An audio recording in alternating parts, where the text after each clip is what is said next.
Okay, hello everybody. Happy Monday. It is March. I cannot even believe that it is March. I I feel like most of my goals that I set for the first quarter, I still haven't achieved them, which is quite stressful for me, but it's okay. We keep going and we just have to remind ourselves, even though it's tough and it's hectic and things are happening that we have no control over, but we can still pivot and the year is not over. So this is just to remind you guys that you're not alone and we are all going through a really tough time. I think I'm going to turn off this fan so that it can take away the white noise behind me. But yeah, this is just to remind us that everything starts in our mind. The power of the mind. There's a book called The Power of the Mind because of how powerful our minds are.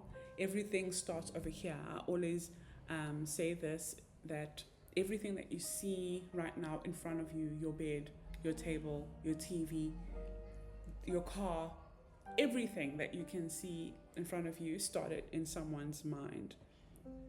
Excuse me, someone once thought, what if I created a phone that doesn't have a cord? And then they created the cell phone. What if I created a microphone so that you could sound more clear when you're singing or when you're speaking on stage, so that everyone can hear you? And then they created that. What if I create something where we don't have to drive for hours and hours to get to another city? So then they created an aeroplane. So it all just starts over here. And once I don't know, how can I admit this person? Sorry, I just need to admit someone is trying to join. And I don't know how to give access to anyone can join. Oh, Google Meet, guys. I'm just so used to Zoom. I'm so sorry. And I'm trying to record this and I'm making all of these mistakes and hiccups. I'm sorry, everyone. Yeah, so basically I just want to emphasize that everything starts in the mind, and our mind is so powerful. And you could go to the gym right now and your mind will fail you before your body. Your body can still go and work out and push, but your mind will be like, no, I'm tired. And you're actually going to stop and be like, you know what, I'm tired, because that's how powerful the mind is. So I'm going to introduce myself. Just people who don't know who I am. I'm sure everybody has a bit of a clue. Over here, we've got some of my clients, because I am a financial advisor, but I'm also a budget coach, financial coach. My name is Norma, and some of you just love my content. Some of you are still trying to learn. Some of you are enjoying watching my journey. Some of you feel like you and I are in the same journey. I don't know about the rest, but I think, most of you are around what I just explained. So my name is Norma, and as you can see over there, I started Nomazdiary in 2021, just wanting to document my journey of, in my financial freedom journey, and I'm not even there yet. And I think that's what's also enjoyable about probably following someone like me, is that as much as they know 1% more than you, but we are all in the same journey. It's not like, oh, she's already got everything figured out, because I don't. I also have debt. I also don't have a full funded emergency fund. I don't have a lot of investments. I'm also in the journey. I'm also trying to improve my finances, and I'm sharing my journey with you. The reason why I do that is because I realize that a lot of people don't share that journey. And then you end up thinking you're alone in this debt. You're alone in whatever you are going through. And I always tell my clients that the reason why I started talking a lot about personal finance is because I saw the difference about how we handle our finances compared to how people overseas handle their finances. What you'll find a lot is happening in South Africa is that a lot of people earn an income just to pay bills, just to pay other people. And what you're going to find with people overseas, for example, in New Zealand specifically to where I was, a lot of people earn an income because they want to buy assets that are going to make money for them, that is going to work for them, and can retire early or can stop working when they don't feel like it because they don't have debt. They don't normalize debt. They actually normalize buying a car cash, a second-hand car, or buying even a house cash. And here we normalize getting all of this debt and just getting paid to pay debt, getting paid to pay debt, getting paid to pay debt. You're so miserable. You earn a good income, but you don't even enjoy it. And I'm in the same picture right now, and I'm trying to get out. But you earn an income, you don't enjoy it. You earn an income, you don't enjoy it. It gets to the point where you actually don't even enjoy your job, because now, even if you're not happy, you can't get out. Like it's not a fun thing to go through. There's someone else who's trying to join, so I'm just going to let them in, and then we're going to move on to the next slide. Don't know why it's not allowing people to just join automatically, but I'm just going to have to keep doing this. Okay, so let's move on to the next slide. Today's highlight, I don't want this webinar to be longer than an hour. Usually my webinars go for like 2 hours. But today's webinar, we're going to cover these 4 chapters: understanding your money mindset, how to move from scarcity to abundance, wealthy people's habits. So what do wealthy people do? Setting financial goals. So those are the 4 topics we're going to cover today. I also did send you a workbook, so you can also use that. Let me see if I can actually drag this tab out of here. Okay, perfect.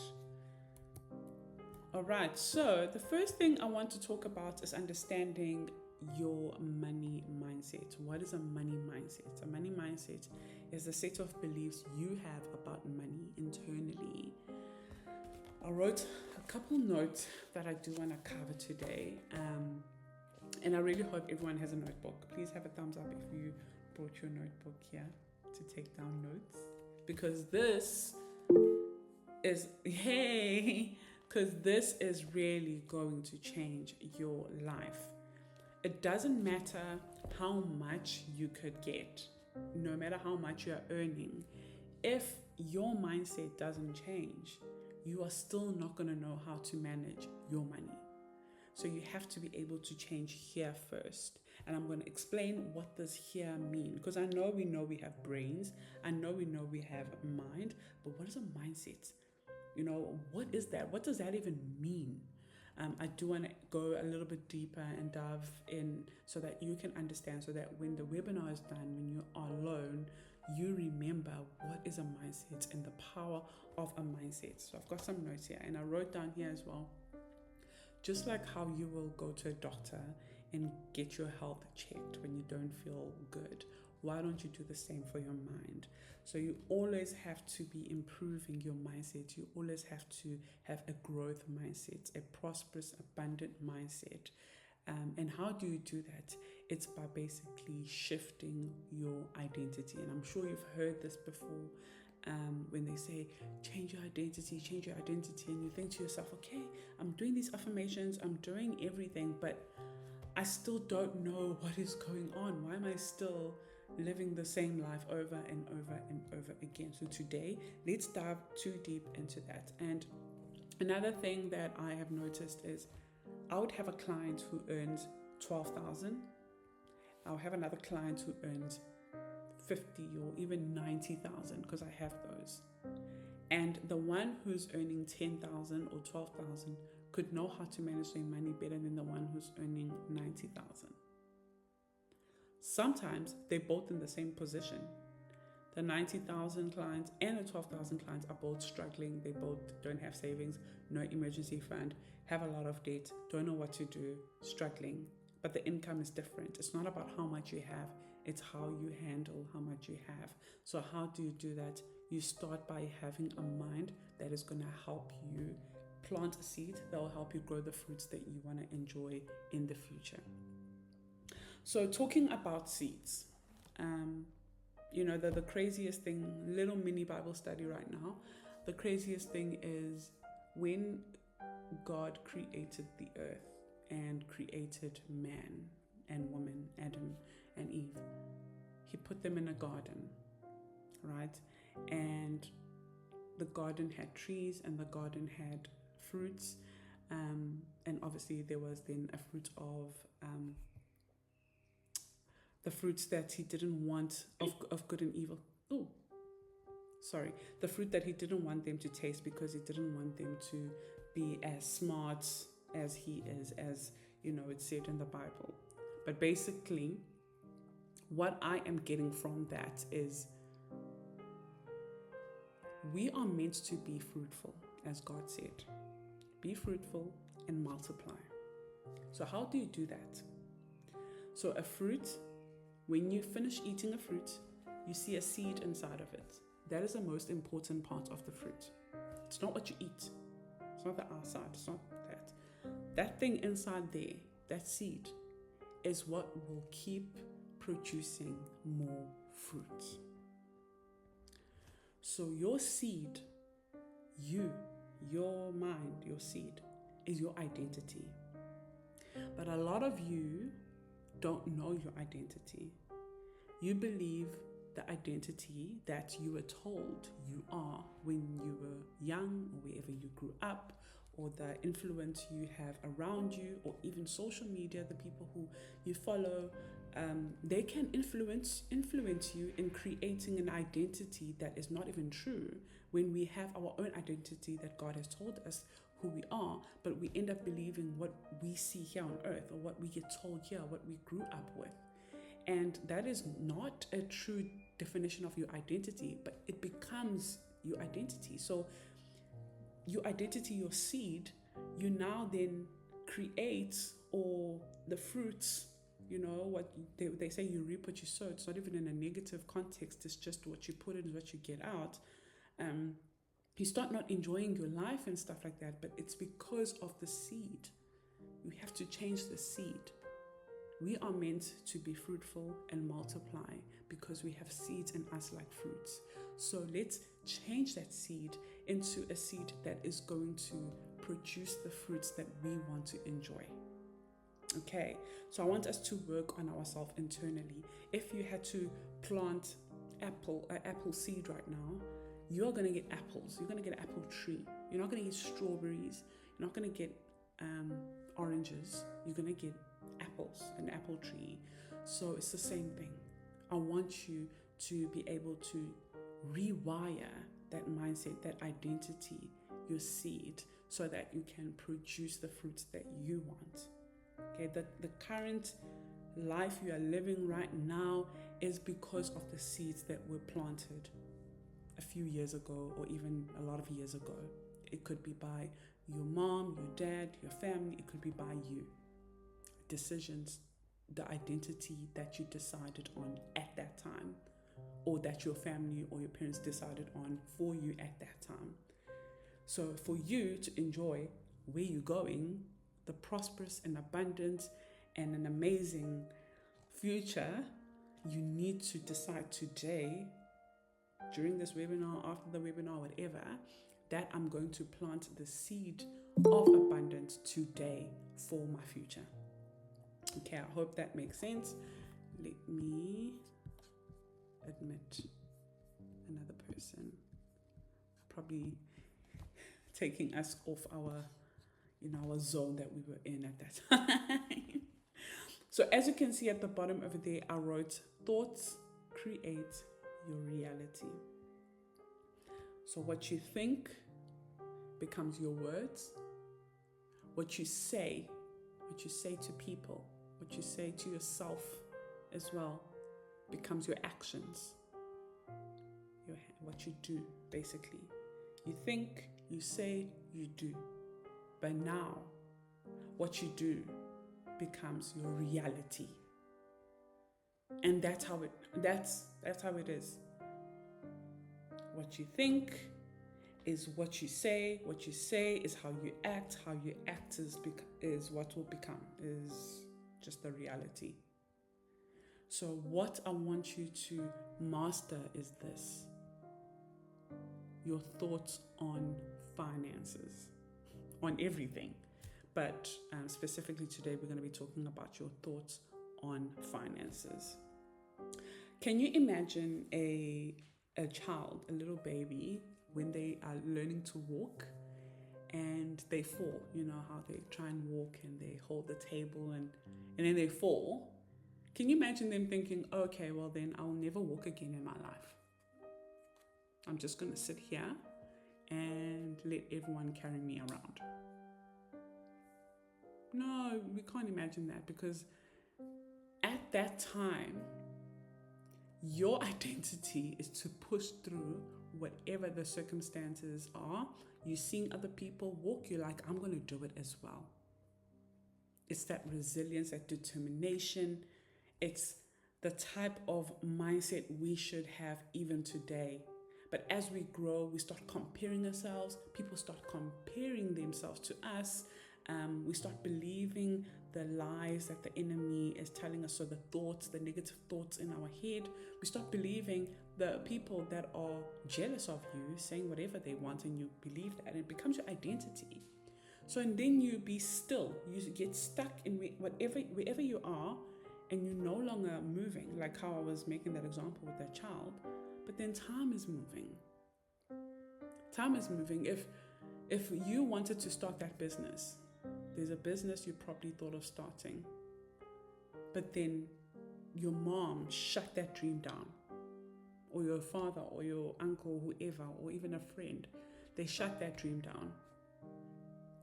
You are going to carry on living in an outcome of an identity that is not you, that was created by someone else, that go and do that job, this is what you need to be doing.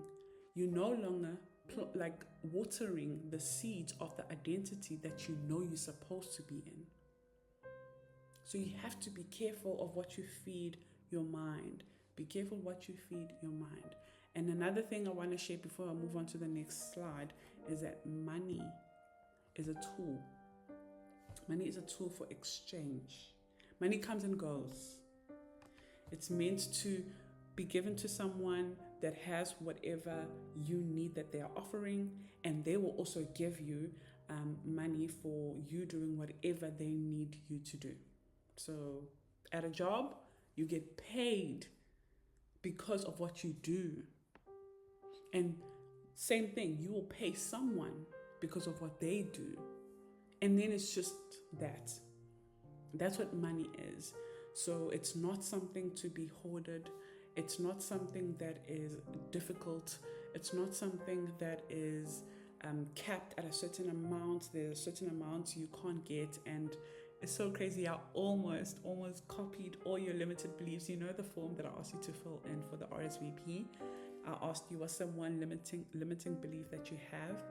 And I was almost in tears reading the limited beliefs that a lot of you have. And I've had that. Oh my gosh, I used to have the worst. I was brought up by a single mom, and there were times that she would ask me to go and borrow money from our neighbors so that she can go to work.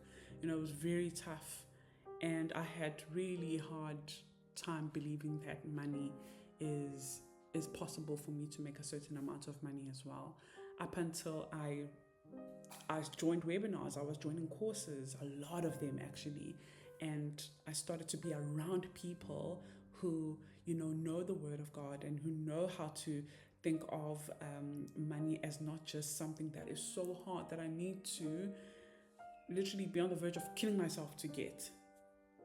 And slowly my mind started to change, and when my mind started to change, money started to flow, because now I'm focusing on seeking the kingdom of God and not seeking money, and then everything else just flows. Like, it all just flows after that. So I know exactly what you guys are going through. When I read those limiting beliefs, I was like almost in tears. I was like, oh my word. Like, there's so much rewiring, there's so much healing and fixing that needs to be done internally, because you cannot do much externally. I can teach you, I can speak up until I turn blue. I can do so many free workshops. I can open up the course for everyone, the program, the coaching program. The reason why it's a paid coaching program, because I want people who are really serious about transforming their lives, not people just, don't. When I do free things, some people don't really care. But when you pay for it, you like really put in the work. So that's why it's paid. But other than that, I could do a free coaching program, free webinars every month, free this. But if you still haven't changed internally, nothing I say will transform your life. Okay? And another thing I want to say is I want you to fall in love with what you want, because now you're going to do whatever it takes to get that. So what do you want? Write it down on your notebook. What do you want? I'll tell you what I want. Maybe it's going to give you some ideas. Some of it I already have. I wanted to own my time. I wanted to be my own boss. I wanted to wake up whenever I'm done sleeping. I don't want to wake up because an alarm is telling me to wake up. I want to wake up because I'm done sleeping. I wanted no cap. So I used to work in sales, and we all work in sales technically. We're all selling something. Even if it's not you in the sales department at work, but you are still you're selling yourself. So in order for you to keep your job, you have to prove yourself. So we're all basically selling. It's an exchange, it's a trade. There's nothing bad about sales. It's actually good. It's a skill, because when you start your own business, you're going to have the skill of sales. So basically, I used to work in sales, and I used to work really, really, really long hours.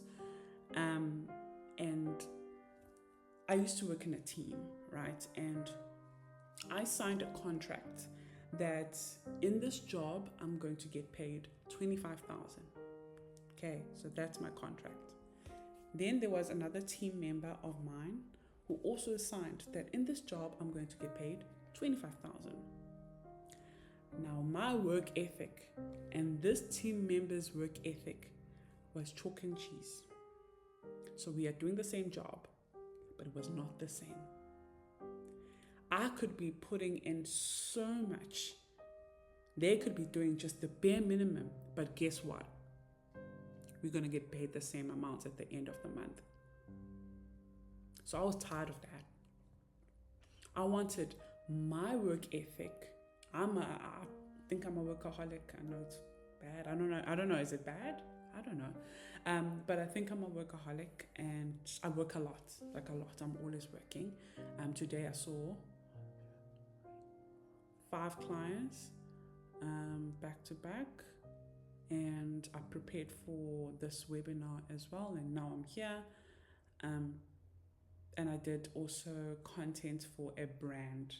By the way, there's a brand that reached out, they want to work with me. But anyways, I was just tired of putting in the work, but earning the same as someone who's not putting in the work. So I wanted to put in the work, but have no cap. If I'm putting in the work this month and my work is gonna bring me 100,000, then I'm getting my 100,000. If I didn't put in the work this month and my efforts are gonna give me just 10,000, then fine, give me 10,000. So that's when I knew that I'm actually an entrepreneur, business owner, like internally. I didn't want a cap. I didn't want a ceiling. Say, okay, this is how much you're going to get paid no matter how much you work.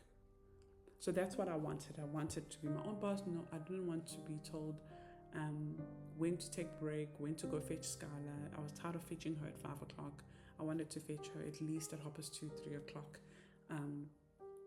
What else? So write down, what is it that you want? Like, want you to be very specific. Tired of living paycheck to paycheck. I want just a certain amount of money just in my account, just there. I want to have investments of this amount of money. I want to be able to travel with my family and not have to worry about, I need to pay off this credit card when I come back. Because I've been there. I wanted to, I'm working, I'm putting all this hard work in this job, and I'm still struggling financially. Why am I here? I was tired of feeling like that. Why am I here?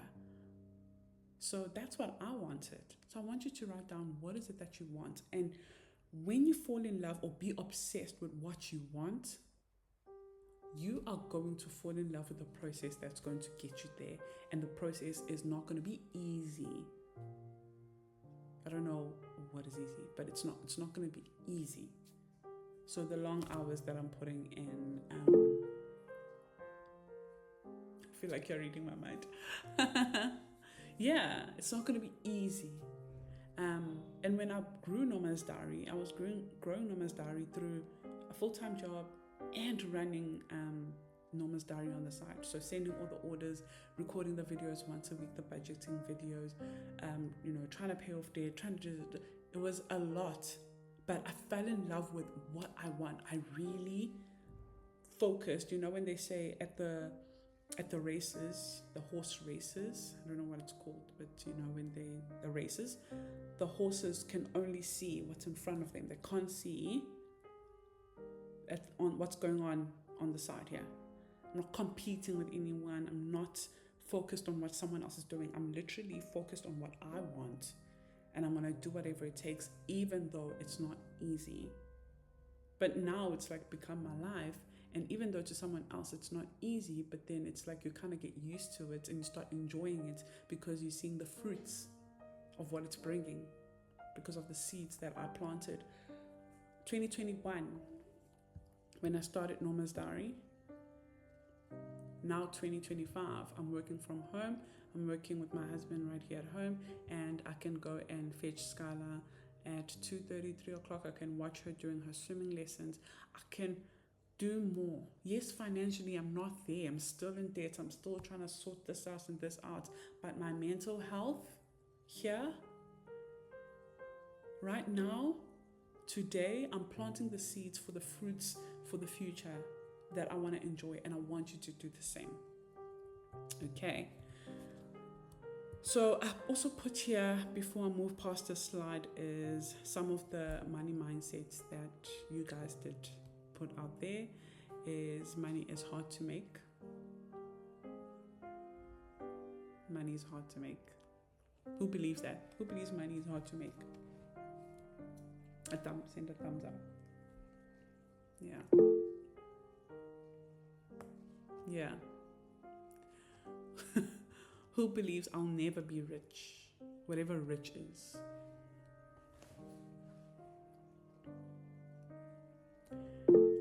Yeah, and some people also, or one person wrote, rich people are greedy. That's the mindset that they have or they know. So the fact that if you're saying rich people are greedy, you have automatically made rich a negative thing. So you subconsciously are going to run away from that because it's a negative thing. I don't want to be that. And whatever rich is to you, it's not meant to be that. It's not meant to be negative. It's actually meant to be good. It's meant to be good because when you have the finances, because we're talking about financial richness in this webinar, in this workshop. When you have the finances, you are able to actually bless other people. Do you know that? You are able to be of help to other people. So try and change, even if you change the word and make it wealth, or I can afford anything. Leave rich out of the vocab for now then, while you're still working on your mindset, and just say I will afford anything I need and want. I will have enough money. I will have enough money to afford anything I need and want. Okay, let's admit this person and then let's move on to the next slide. Okay, so now shifting from, let's bring you guys back over here. So now shifting from scarcity to an abundance mindset. Who has a scarcity mindset? Who even knows what is a scarcity mindset? Yeah. And I've made some examples over there. A scarcity mindset will think something like, oh, money is hard to come. An abundance mindset will think money flows to me easily. And I know it sounds like just words, like money flows to me easy, but it actually doesn't, you know. Like, what does that even mean? So if you look below there, instead of saying, I can't afford it, I can't afford this, instead of walking in Zara and looking at that pants that you want to get for your corporate job or whatever job you're in, and thinking, oh, it's 800 Rand, I can't afford it. How about you ask yourself, how can I afford it? What can I do right now to afford the life I want? Remember, I said write down what you want. Don't skip that step, please. Write down what you want. If you're scared of writing the big things, that's fine. Leave them out. Write down what you want that is not so big right now. Even if it's those Zara pants. But I want you to fall in love with what you want so that you can fall in love with the process of getting what you want.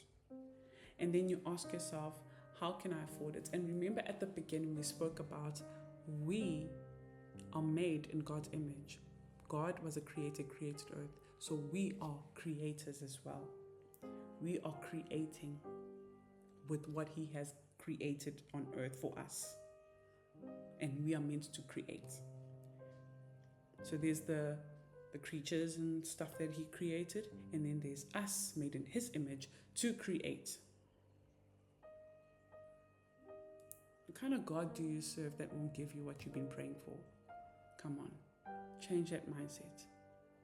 We are creators. So when you ask yourself, how can I afford this? You're asking yourself, what can I offer? Remember I spoke about sales earlier. What can I offer to people that they need, that they will pay me for? All you need to be is 1% better to offer what someone else wants. If you are good with Shopify, I'm making an example. You don't have to be the best of the best in the whole world. I don't know who is the best of the best in the whole world. But if you are really good with Shopify and I'm just basic, I want you to help me. You see what I mean?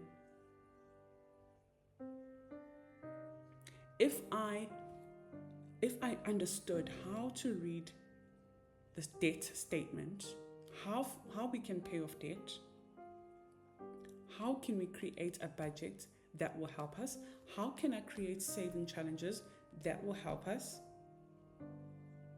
that means I know at least 2% more than you right now, and you are wanting that. And that is it.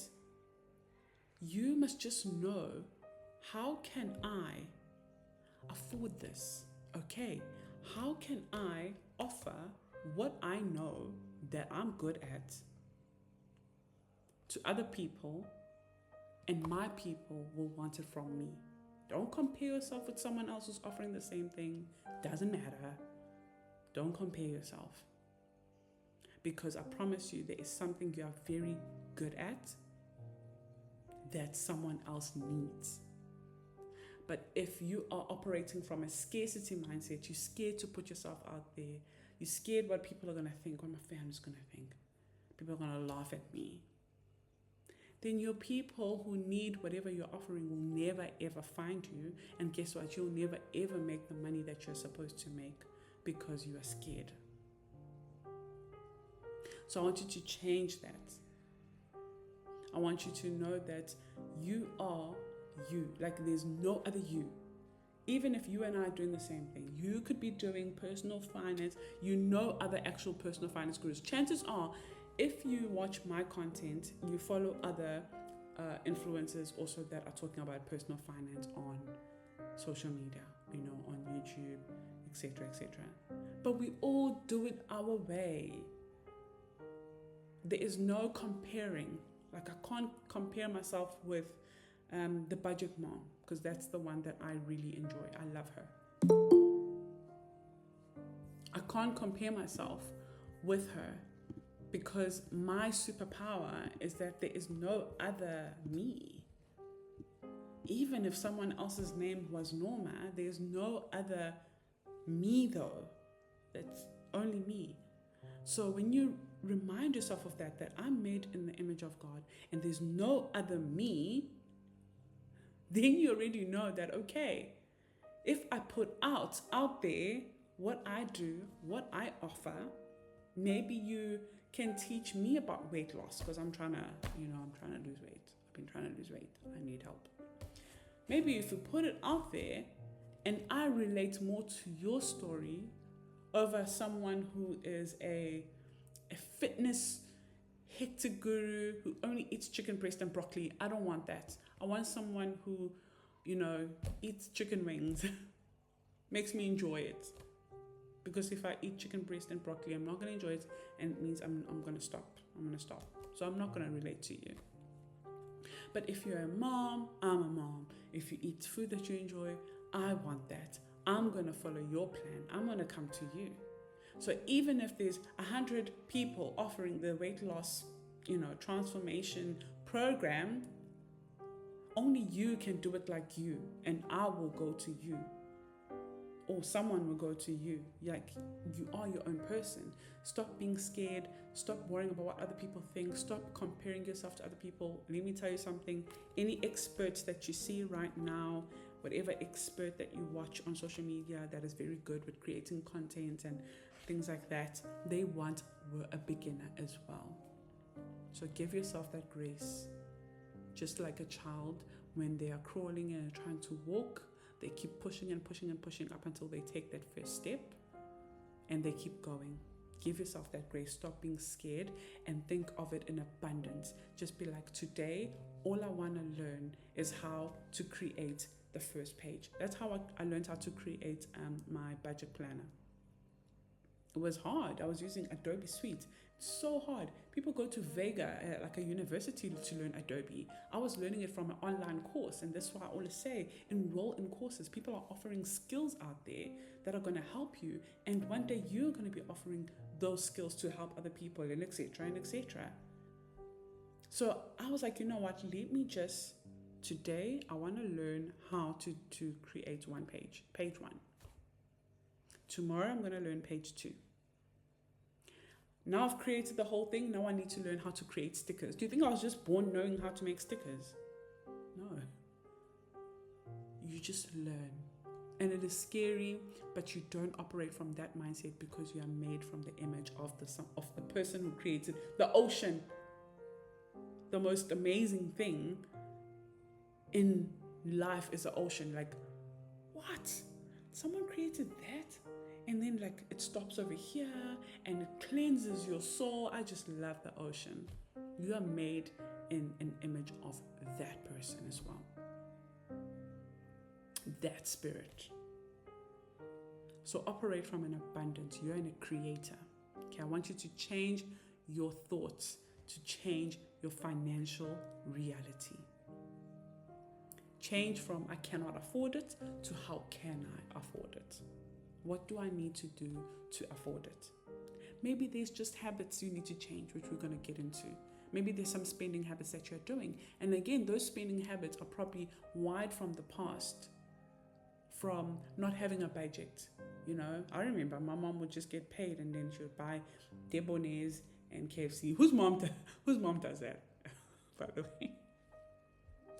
Payday, Debonairs, KFC, and a bunch of groceries. And then like, we just bought groceries. We're not going to cook. But then now there's this Debonairs and pizza over here. She didn't budget for it. She is just winging it. My mom used to do that. So now when I'm working, guess what I'm doing? Because remember, my identity, everything was wired there. So now when I'm working, payday, money just came in. Let's go shopping. Got my card. Let's go shopping. Or online. Everything's already in my cart. I'm just checking out. And then I go and buy groceries that I didn't even plan for. I probably buy more rice, and I've got rice in the pantry, but I'm going to buy more rice because I didn't plan. Excuse me. And on top of that, I'm going to go on Mr. D or Uber Eats or go buy KFC or whatever. So now I'm going to do that. So it becomes like a cycle. Skylar is now going to do that.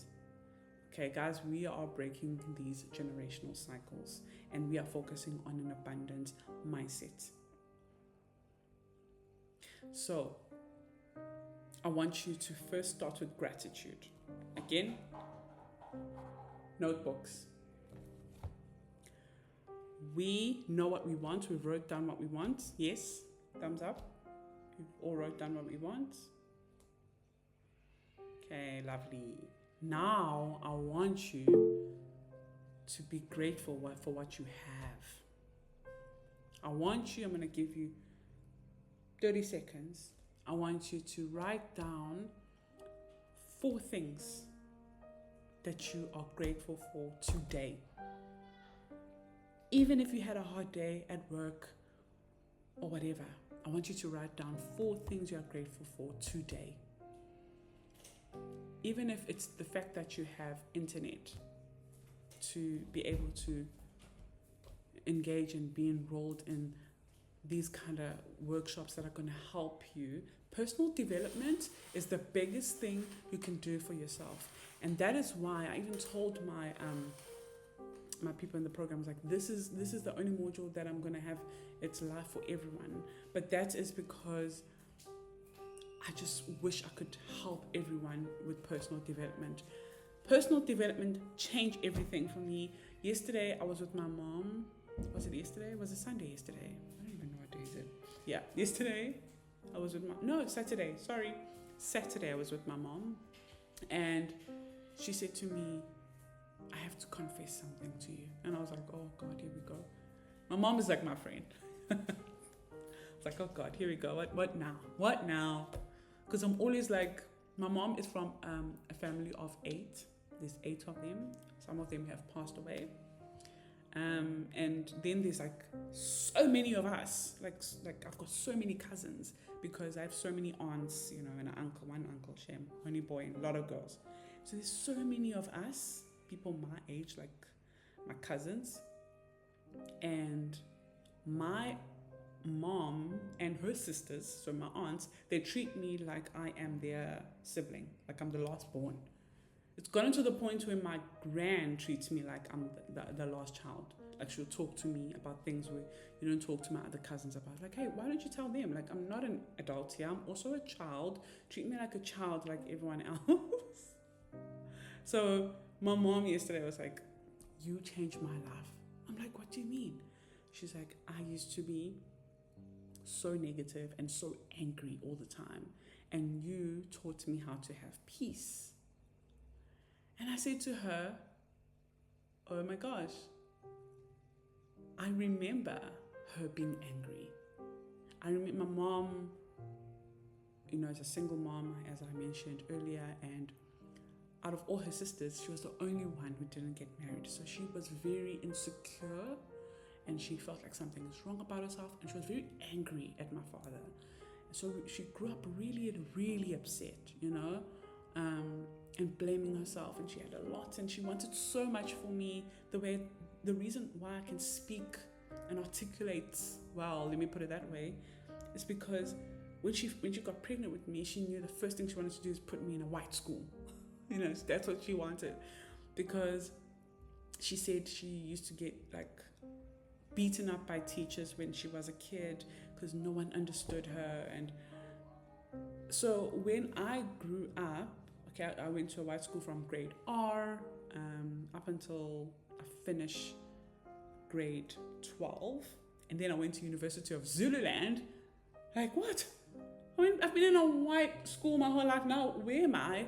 And then I went to University of Zululand, and then after that I went overseas. And it was all because of the education she wanted to give me that I got those opportunities. But when I came back with a different mindset. I came back with the mindset of being okay with the second-hand car, being humble, being peaceful, just the way people were. I think it was literally God's plan that I went to New Zealand before I started really working here. And just to see the different, it's a big world out there. If you haven't traveled, please do. Just to see the different cultures and the different way people handle themselves. And when I came back, and I remember coming back and thinking, okay, I need a car because I'm coming back with a little 1-year-old and I don't want to be traveling on public transport. So I was looking at like secondhand cars and things like that. And my mom was like, no, buy a new car. Oh, sorry. I'll upload it as well on YouTube. But she was like, no, buy a new car and show people like you come from overseas, whatever. And I thought to myself, why would she say that? And then I realized, oh my gosh, it's just this competition, this kind of way of operating that doesn't bring you any peace. And I wrote down over here when I was doing my Bible studying this morning, that by seeking to please yourself, you won't find your purpose. But by seeking to please God and being of service to others, you will find your purpose. And what's nice about that, now that you're of service to others, you're helping others, you will make money. And I was like, oh my gosh. So like the mindset has to change. We must shift away from, what we want all the time, and to the point where we're not grateful for what we have. We want that Mercedes Benz or whatever your dream car, Porsche, whatever. But be grateful for your Honda, your Suzuki, your whatever it is that you have. That's why I'm saying right now, write down what you are grateful for and focus on that. And then when I told my mom that as well, that I want you to focus on what you have more than what you want. Know what you want, write it down, put it on the wall, vision board it, whatever it is that will work for you. Have it written down. I always have my functional planner over here, and at the back of it, it has my goals. I don't know if you can see, but I always have this on my desk because it is my daily planner. It tells me I write every day what's happening. But it doesn't mean now that I'm going to look at that and I'm going to feel in lack. I can't do that. I have to be grateful for what I currently have. So I want that car, but I'm grateful that I actually have the money for an Uber right now. I'm saving for that car. I'm putting money away from that car, but I do have money to take transport to work right now. So I want you to write what you're grateful for. Number 2, I want you to practice being generous. Be generous. Give back to others. Give back to family. And it's not even giving back like, oh, okay, you helped me once, here we go. No, it's not even like that. It's more like you just blessing others with the little bit that God has blessed you with. And you're going to start off with that. You're going to start off with like, oh, okay, let me give this car God, or, let me practice generosity. And then it start becoming a normal thing to give and to give and to give, and not to just overshare and like be left with nothing. No, it's just to practice that money flows. Like money is like water. Money, you drink water, it comes out. You drink water, it comes out. Money comes in, money goes. Money comes in, money goes. Money comes. It never just goes and never comes back. That's a scarcity mindset. An abundance mindset is knowing that I have the money to afford what I want because I'm going to get the money back again. And it's just flows like that. But if you try and hoard it and be scared to use your money and trying to hold it in, that is actually going to create a mindset of greed. And then number 3, I want you to obviously have a growth mindset. How are you going to do that? Is, okay, you're not happy with your current situation or the job you are in or the position you are in.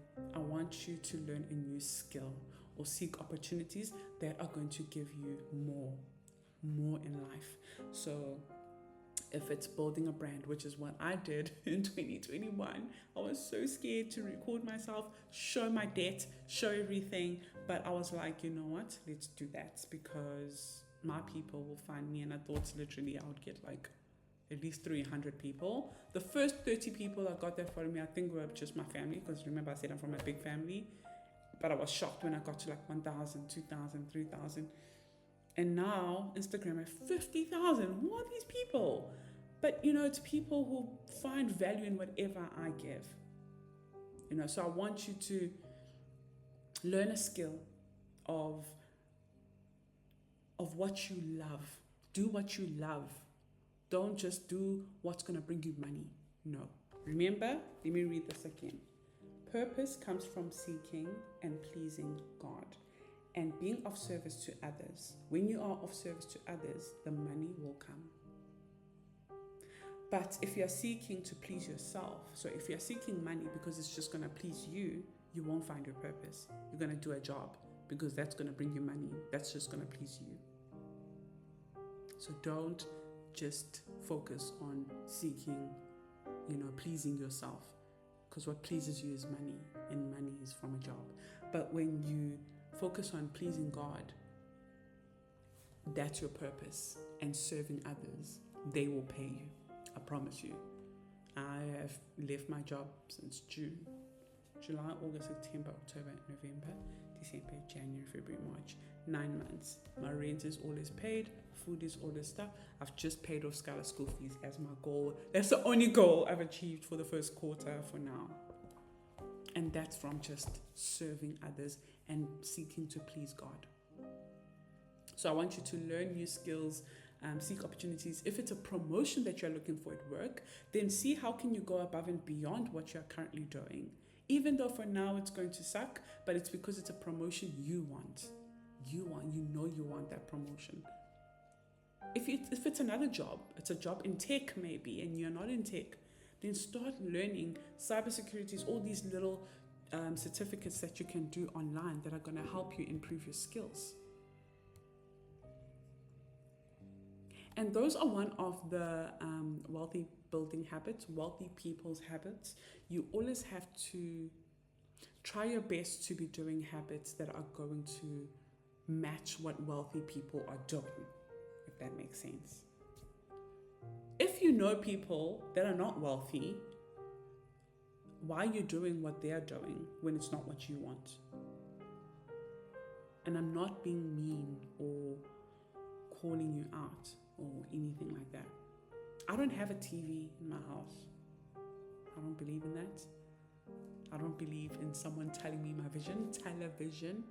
Did you know that that's what television meant? Another light bulb moment. Someone is there telling you your vision. Someone is showing you what to watch and be consumed in that. I'm not saying TV is bad, but right now, while I'm trying to pursue who my dream self is, a TV for me would be a waste of time. But that's for me. They're telling you a vision. They want you to consume and not create. And what are we born as? Creators. Because you are made in His image, the Creator Himself. But you won't be able to create if you are stuck on someone else's vision. You don't have quiet time.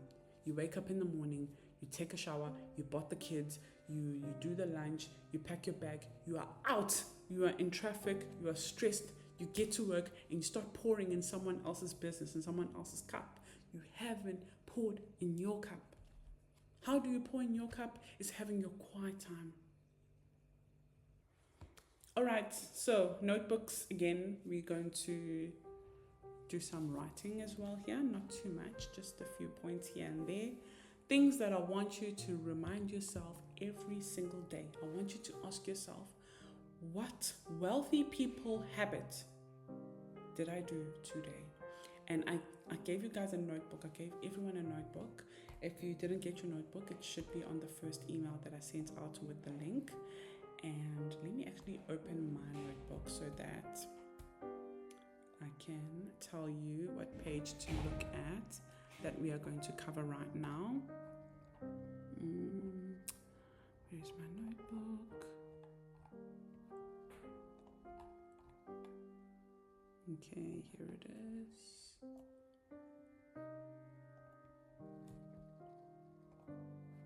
Okay, so it's going to be on page 3. Page 3. If you have the notebook. But on page 2, I put a checklist of how to create wealth, what habits to do daily, weekly, monthly, all the time basically to create wealth, and what wealthy people do. They have a monthly budget in place so they know exactly where their money is going, how much is coming in, what are their high priorities, what are their low priorities, what are their needs, what are their wants. So put that, so you have a budget. That's checklist number 1 on your checklist.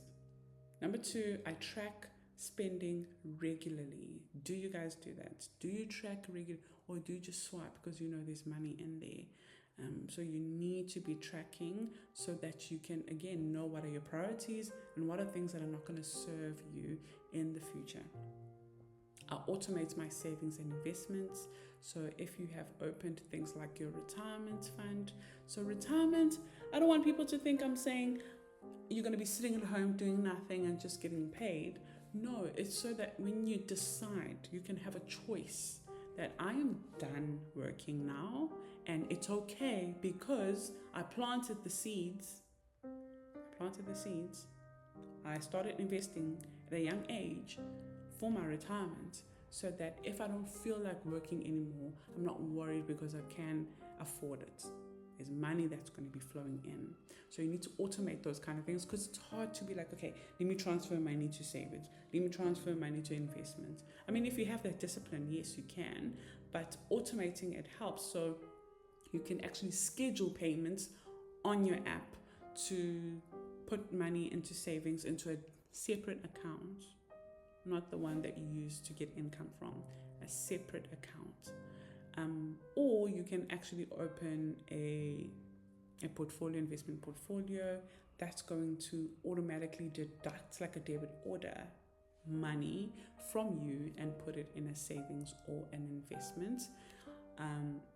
And it can be a flexible investment that you have access to request the funds if you need it. You'll have the funds between 2 to 3 business days if it's like a unit trust. But if it's in a retirement annuity, it's for discipline. So you can only have access to it when you are 55. You only have access to your retirement. But there's also the 2-pot system. So once a year, you can withdraw from your savings pot if you desperately need the funds. I personally do not recommend that just because, for example, if you put 1,000 a month in your retirement, that means in 10 months, you have put in 10,000. So if you had to withdraw 10,000 from your savings pot to use for a birthday party or whatever it is that you're having, you have taken 10 months backwards, like steps back, but 10 months. You've withdrawn this 10,000, a good chunk, but you've taken 10 months backwards. So I don't recommend it unless it's like, okay, I need this or I'm getting a loan, I need to sort this out. Then 100%, it's your money, it's your investment. You use it. Don't get in trouble when you've got the funds, So automate your savings and investments. And I've got a whole video about how to invest your money in your mind first in a biblical way. So what does the Bible say about investing? And again, I spoke about how it's like a scam for some odd reason. When you think of investing for some other people, they think, oh gosh, I'm going to put this money every month for 5 years and just wait for it to mature. It's such an amazing thing. Like, you're keeping up with inflation, but to other people it's like, oh, I don't want that. No, that's a scam. I'd rather do a get rich quick scheme and trust someone who says, give me 1,000 and I'll give you 200,000 rand back. Like, how is that even possible? So yeah, automate savings and investments, because those are good and those are important for building wealth. That's what we're trying to do. We're trying to build wealth. So you need to start making habits and doing habits that are going to keep you on the path of the wealth building that you are trying to live in, basically. Work on developing more than one stream of income. One income is not enough. Who agrees with me? Send me a thumbs up if you agree with me. Obviously, if it's enough for you, then you're obviously living the dream. One stream of income is not enough.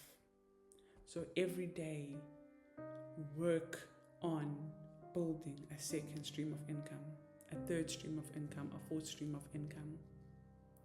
Every day, ask yourself, what have I done today that's going to bring me wealth? What did I do today that will bring me wealth? I can tell you now what I did, but I want you to ask yourself that question every day and start doing it.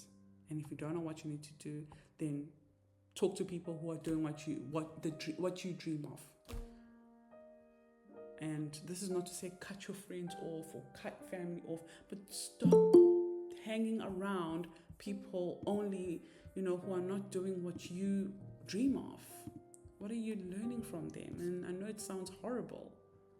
It sounds horrible what I'm saying, but you're trying to grow.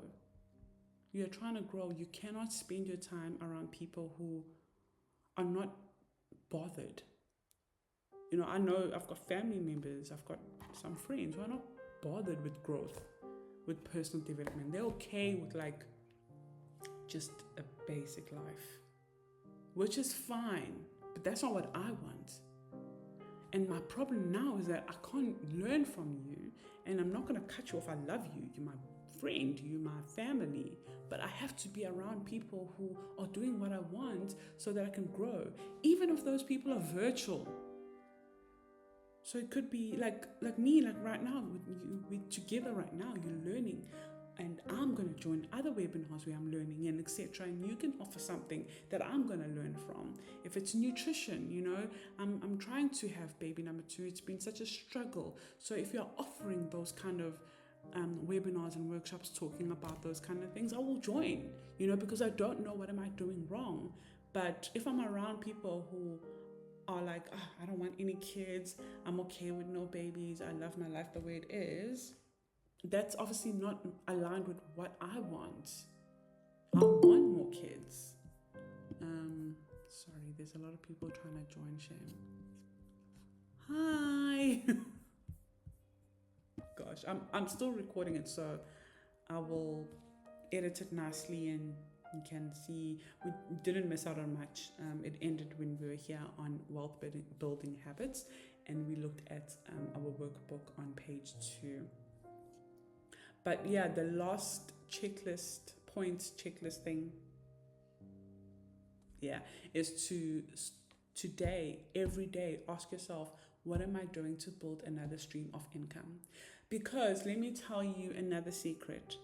There's no secret here, but let me tell you this. Once you start getting multiple streams of income, your thoughts around money changes.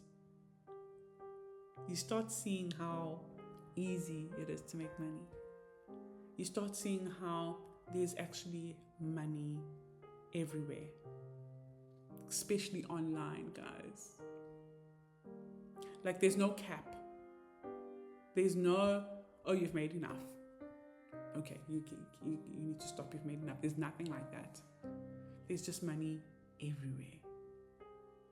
And building another stream of income unlocks that mindset that, oh my gosh, I don't have to just wait for the 25th for that money to come in. All I need to do is post this kind of content, is offer this, is create this, and there's people who are just going to want to buy this from me because it's solving their problem. Admitting another person.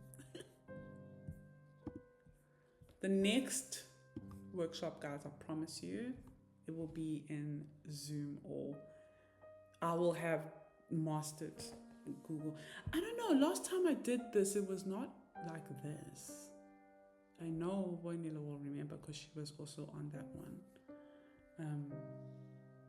Yeah, and then I also added on our workbook there on page 2. So I'm looking at the workbook on the other screen, is the verse on 2 Timothy 1:7 that says, God has not given us the spirit of fear, but of power, love, and a sound mind. Sound mind is discipline. So when you're feeling fear, know that it's not a spirit from God and rebuke it straight away.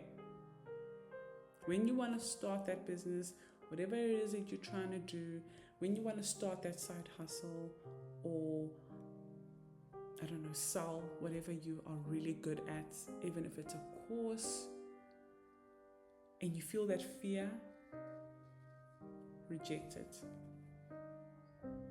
Reject it, because that's also a sign that you are close to your breakthrough. Okay. So I want you to also write on your notebooks these answers. Question number 1. What financial fears do you struggle with the most? What financial fears do you struggle with the most? Maybe you grow up really poor and your fear is going back to that. Maybe you don't have a retirement annuity and your fear is getting to retirement and not having any money or anything, like, you know. Maybe, which is going to be a bit too deep, but maybe if you have kids especially, or dependents even, not even just kids, people who depend on your salary, maybe it's passing away and leaving them with nothing.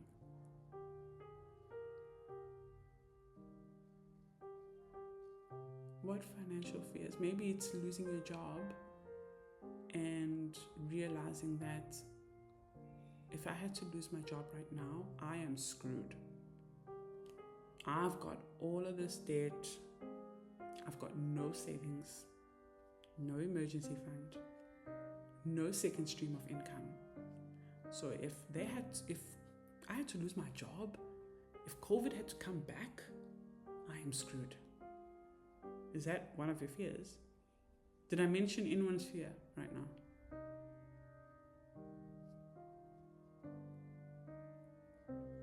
Yeah, then we need to change it.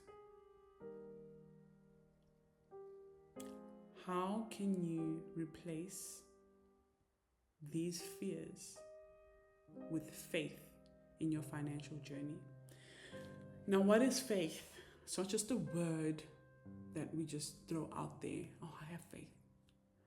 Faith is believing in what you do not see. That is faith. So you need to replace your current fears that you have that maybe I mentioned. So faith is that if I had to lose my job, I will be screwed. I won't have any money. I don't know what I would do. Because you haven't lost your job, okay, reject that fear and let's replace it with faith. Faith is believing that I can actually make another means to have another income. So that if I had to lose my job, it's okay. It was meant to happen, and I do have another stream of income. And what's nice is that stream of income comes from me doing my purpose. So when I had to leave my job in June last year, I was at such peace, like, it's okay. I don't know if Nomazdiary will do well. Excuse me. I don't know if I'm going to make the same amount of money that I've been making. Because the honest truth is, I was making more with Nomazdiary and my full-time job. And in August, so June, so July, August, in August, a friend of mine was getting married in Free State. Now, if you guys don't know, I am from KZN. I'm from Durban. Me going to Free State, oof, that's so far. That is like 10 hours. If it's not 10 hours, it's me flying to Johannesburg and then driving, I think, another like 2 hours or 1.5, I can't remember. But it's still a lot, it's a lot. It's a lot of money, it's a lot of this, a lot of that. But KB and I had decided that, you know what, I've had such a hectic year with my dad passing and a lot that happened last year. I've spoken about it so much on YouTube, that let's take this road trip and let's bond as, a couple. Scarla is staying with her Gam, her grandma, and let's just go on this road trip. So we drive my tiny little Suzuki, and we drive for 9 hours and I think 10 hours. Can't remember, but it was quite a long 9 or 10. And we take the wrong road. We get on the gravel road for like over an hour.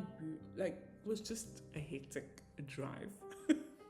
And the whole time I was like, I should not have done this. I should not have done this. I should have stayed at home. Why did I do this? Why did I do this? Oh, I should have stayed. Do you think this girl would do this for me? And I'm doing this, like, the whole time I was like kind of upset now that I'm like tired. And if you guys don't know, that Lady Smith hill from KZN going up to KZN is so windy and it was just hectic. But anyways, we get there, finally check in, freezing cold in August there. And I'm from Durban, hot, always hot. Literally an island here. So it's freezing cold there, but it's like lovely now that we're here. I'm seeing my friends, people I used to work with. It was just a vibe. And then later on at the bonfire, and I'm now really cold, then Katie's like, no, let's stay, let's have one drink. And if you don't know me, I don't drink. So I just have like a drink, which was a dry lemonade, Schweppes. And then this girl comes to me, she's like, you Norma, right? You know Nomazdiary, you do a lot of budget videos. And I'm like, oh yeah, that's me. And she's like, oh, what are you doing now? And I'm like, oh no, she's like, oh, you also at VC, because I used to be at Varsity College as a student advisor. I'm like, no, I'm no longer at VC. She's like, oh, what are you doing now? And I was like, oh, I'm just running my own business. I'm trying to, focus more on what I enjoy, what I love. And she's like, oh, well, I work for Liberty and we are looking for a financial advisor. And I think it would be such a perfect fit. And I'm like, no, I'm not from here. I am actually from Durban. And then she's like, no, I'm from Durban as well. And the office is in Umhlanga. And I'm like, oh, I live in Umhlanga. And I was like, but no, I'm done with working in a team. I'm done with working. I don't want this anymore. I don't want a boss. I don't want someone who's going to make me feel bad for for doing more than what I should do. Or, the things I went through when I was in a full-time job. One day I'll talk about it. But I just didn't want that anymore. I was like, I want to be in peace. I don't want to gossip about my hectic manager, taking me out of character, doing things that are not Christ-like. I don't want to be around that anymore. I don't want to compete for a position. I don't want that. I just want to be in peace. I'm in such peace. I don't want to do that anymore. And I really appreciate, you noticing me. And she was like, you don't have to do that. Please come and meet me in the office and we'll talk about it. And I was like, okay, no, that's fine. In my head, I'm like, I'm not going to that office. Never. We come back to Durban.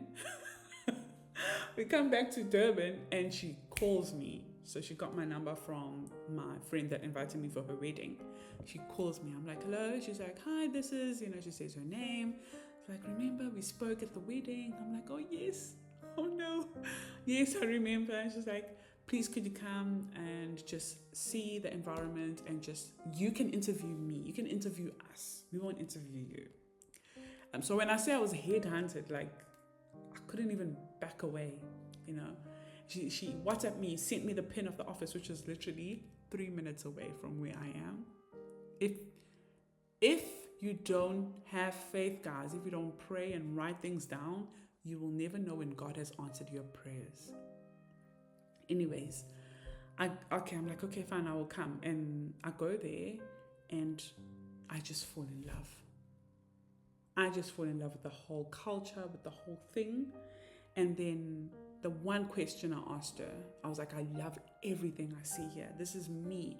I love finance. I love helping people.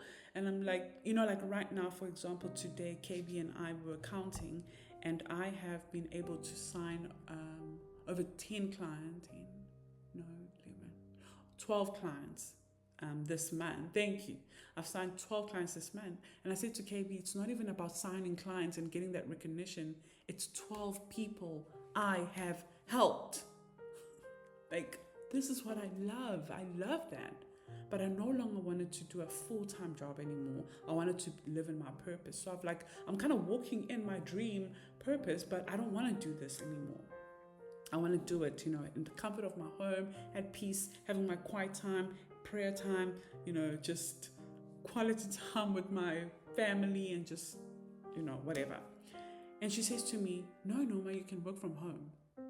Like, you can work from home. You can help your clients, but on another scale. You can help your current followers, but on another scale. So you're currently offering them budget, like how to budget, how to pay off debt, how to save money. But now let's say they've done all of that. What do you offer more? And I was like, oh my God, that's so true. And I said to her, I actually have a client right now that I've helped pay off debt. And she said to me, Norma, I've paid off this loan. I don't even want to mention her name because I didn't ask her. But she's like, Norma, I've paid off this loan. Now I've got like 6,000 extra in my budget. What do you think I should do with it? This was before I became a financial advisor. And I said to her, I don't know. I think maybe invest it. As soon as I became a financial advisor, I went looking for, I was like, hey, come back to me. Come back. I want to help you. Like, now I can offer more. Now I can actually live in my purpose as I wanted. And I said, God, when I wrote it down, God, I want to help people with their finances. And I'm no longer going to apply for any job. I'm not sending any CV. I'm not doing any interview. I want to just help my current 10,000 followers and help them with their finances, because South Africa is in trouble when it comes to personal finance. Everyone has one income. Everyone has debt. It's a struggle. No one knows anything about investing and saving. I want to help them with their finances. And then God is answering, here we go. And I'm trying to run away from it. No. And now I'm just oh my God. The scarcity mindset almost prevented me from living the current life that I'm living now. So fear is not a spirit by God. I want you to reject it. When you feel fear, know deep down, this is not from God. And I need to reject it. Okay, because I can talk and go on and on and on, so I'm going to move on now. So here we're going to look at how to replace fear with faith and action, which is obviously a continuous of what we're talking about it. And I'm going to read a little bit what I wrote on the slide here, saying many of us have a guilt or fear around money, either from past mistakes or fear of not having enough. But fear keeps us stuck. Instead of thinking, I'm bad with money. I get that a lot from you guys when you send me your budgets. I'm so bad with money. I'm so bad, Norma. I'm bad. I'm a bad girl. Stop. Stop saying that.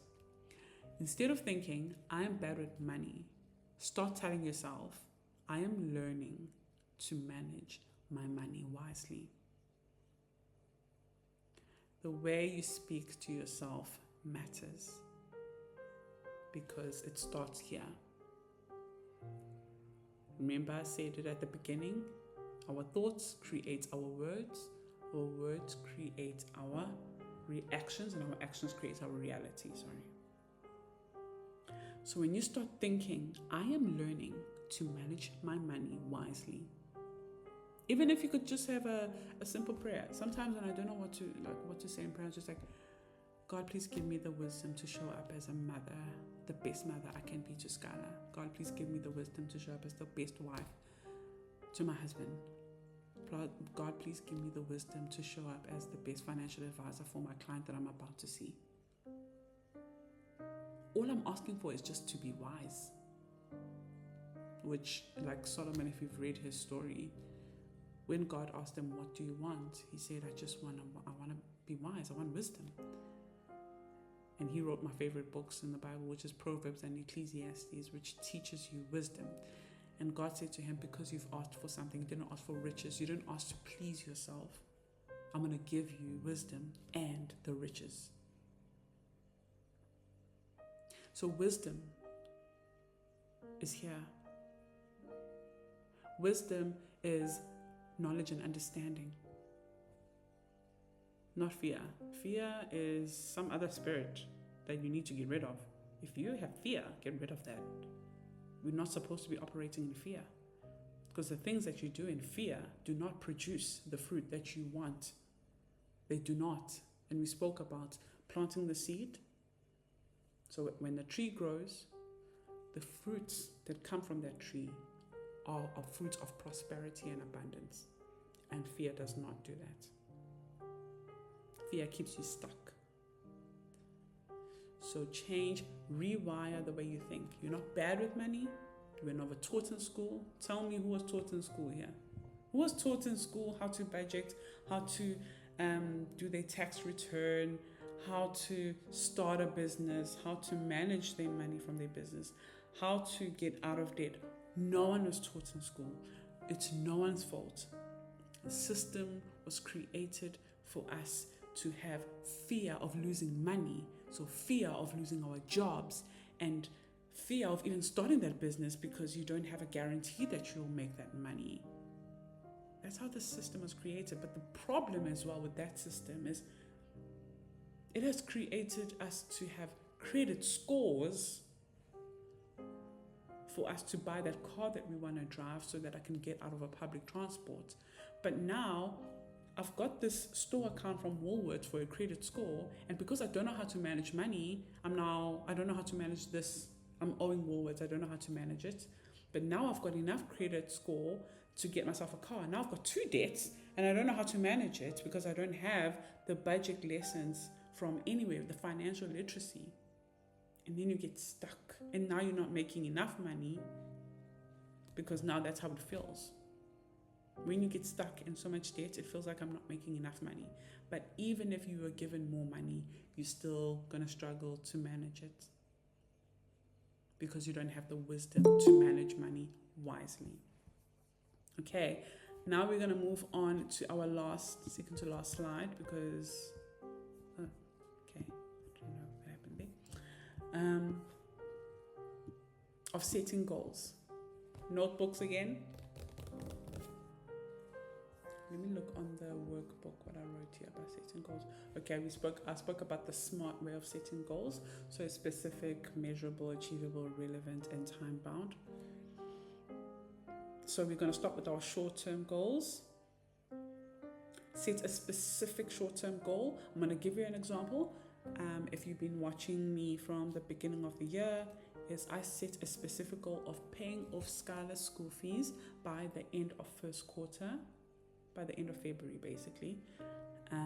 So that was a specific goal. I want to pay off 38,050 Rand at Skylar's school for her school fees by, so time bound is by the end of the first quarter. Measurable, it's going to take me 3 months to do this. So I divided the amount by 3 months, even though I didn't do it that way, but I did measure it like that if I pay this much and this much and this much, I'll achieve my goal. And is it achievable? Is it relevant? So does it align with your values? And my values are, I don't want to pay the monthly minimum payment. As someone who's self-employed, that could be dangerous for me, because if I'm having a low month, then how am I going to pay my daughter's school fees? I don't want that phone call. I don't want to deal with that. So that was just one of my examples. So I want you to ask yourself, now that we're going to start a new quarter, see how fast the year goes. When we end March, we start in quarter 2. What SMART goal do you want to achieve in those 3 months? Write it down. So SMART, remember, so what specific goal? You have a workbook as well. If you've printed out, you can use that. If you haven't, you're using it on your phone, or you can print it out tomorrow at work or whatever, because why not use their printers at work? And then you can really use it for other things or other goals as well. But right now I want you to focus on that one goal, that specific goal, and it must be achievable. So for example, if you're really focused on debt, you're like, Norma, I just want to get out of debt, and you are owing 30,000. I know it's not a lot, but to someone it is. So 30,000, and we're left with 3 more quarters, quarter 2, quarter 3, quarter 4. Then the quarter 1, focus on 10,000. So I want to specifically focus on paying off 10,000. You have 3 months to pay off that 10,000. So how do I do that? Okay, so now you start measuring it. Okay, if I pay 3,400 Rand a month, then I will have finished the 10,000 by June when the second quarter ends. But now how can I get this 3,400? Okay, let me look in my budget, or let me book a one-on-one with Norma so we can look at it with someone else's eyes. Maybe that would be helpful. Or let me, if I've got another side hustle, let me put more into online digital marketing, creating posts so I can make more sales. You are going to figure out a way, because remember, I said I want you to be obsessed about what you want so that you can be obsessed about the journey, even though it sucks, but because how bad you want this, it is worth it to go through the journey of putting yourself out there, recording videos or whatever to make sales. Okay, so that is your short-term goals. Then I want you to set a long-term goal, one long-term goal. And again, use the SMART method. And then once you've set these goals, I've wrote at the bottom there, prayer and action go hand in hand. So now I want you to believe of what hasn't happened. So I want to pay off my debt. And now I need to have faith that it's possible. And I want you to pray about it. And then leave it. let it be. And then you take action every day. Remember your wealthy building habit actions, your checklist. Every day, ask yourself, what did I do today that's going to help me get closer to achieving that goal? Every day, you're taking action. You're taking action. You break it down into little weekly goals. All of that. Okay, so basically that is it. This is just a little bit about the program. Quite a few of you are already in the coaching program.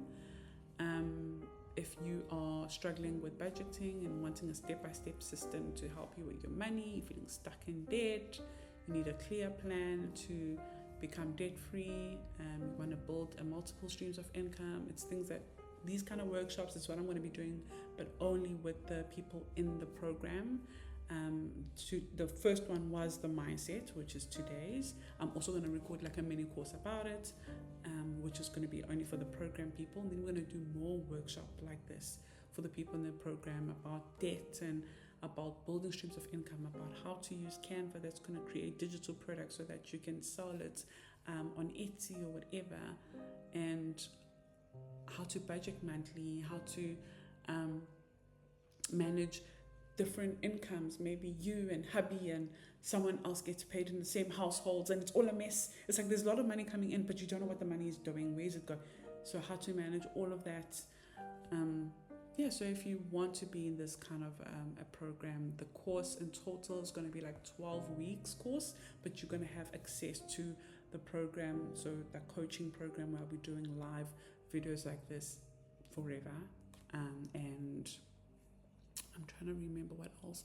There's also a WhatsApp group. I prefer the WhatsApp group over Facebook, because you have access to me if you want to book a one-on-one, a personal one-on-one as well. So if that's for you, then it's currently on sale for $3.99 and will be going back up to $9.99 on the 15th. So thank you so much, guys, for listening to me talk. And I will see you hopefully on the next, I'll see you hopefully on the next workshop. And I think the next one will be visionary. Oh, thank you. So understanding your why, which goes hand in hand with the mindset. So we're going to be working a lot. Personal development is very important to me. And I really think it will be for you as well. And then the next one will be a debt attack. That one is going to be very big and a lot of PDFs, and we're going to be using our spreadsheet. Also, you get a free spreadsheet when you're in the course. That is it. Bye, everybody. Have a good night. Thank you. Thank you again.